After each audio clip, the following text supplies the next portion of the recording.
Hi friends, పిల్లలు పెద్దలు ఎంతో ఇష్టంగా తినే బెండకాయ ఫ్రై అండి. కావలసిన పదార్థాలు పల్లీలు, శనగపప్పు, మినప్పప్పు, కొద్దిగా ఆవాలు, జీలకర్ర, ఆనియను, 2 రెబ్బల కరిమాకు మనము తీసుకొని ప్యాన్లో ఆయిల్ వేసి తర్వాత మనము పోపు దినుసులు వేసుకోవాలండి.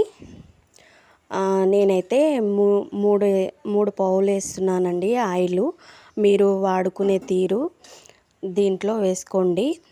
ఎందుకంటే మనం ఫ్రైకి కొంచెం ఎక్కువ పడుతుంది, అందుకని 3 పావులు వేసాను. పోపు దినుసులు అన్నీ వేసుకున్న తర్వాత అవి దూరగా వేగుతూ చిటపటలాడుతున్నాయండి. పల్లీలు కూడా వేసుకున్నాను. తర్వాత కలబెట్టుకుంటున్నానండి. తర్వాత ఆనియన్, పచ్చిమిర్చి వేసుకుంటున్నాను. పచ్చిమిర్చి మీ ఆప్షన్ అండి. ఇలా మనం పిల్లలకు టేస్టీగా, మన పిల్లలకు పోషకాలు కూడా చాలా బాగా అందుతాయండి. మనము పోపు దినుసులో పల్లీలు, శనగపప్పు, మినప్పప్పు వాడడం వల్ల దీనికి ఇంకా మరింత రుచి వస్తుంది ఫ్రైకి. కరివేపాకు రెబ్బలు వేస్తున్నానండి. ఫ్రెష్ కరివేపాకు అండి. కరివేపాకు చాలా టేస్ట్ తీసుకొస్తుంది. వెల్లుల్లి రెబ్బలండి, 2 వెల్లిపాయలు పెద్దవి తీసుకొని నలగొట్టుకొని వేసుకున్నానండి.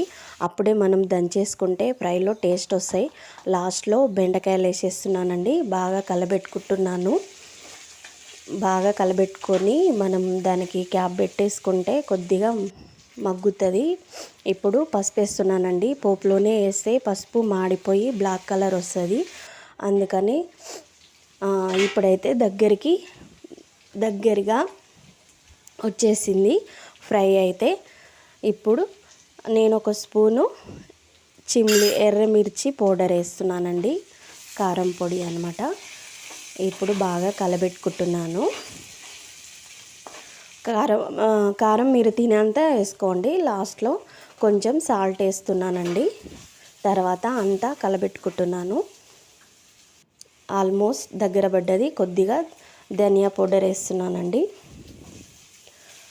నేను మళ్ళీ కొంచెం లాస్ట్లో కొత్తిమీర జల్లేసుకుంటున్నాను. వావ్, ఎంతో టేస్టీ రుచికరమైన బెండకాయ ఫ్రై. ఏంపుడు అంటారు, ఫ్రై అంటారు. సూపర్ ఉందండి. మీరు కూడా ఇలా ట్రై చేసుకోండి. మా ఇంట్లో అయితే చాలా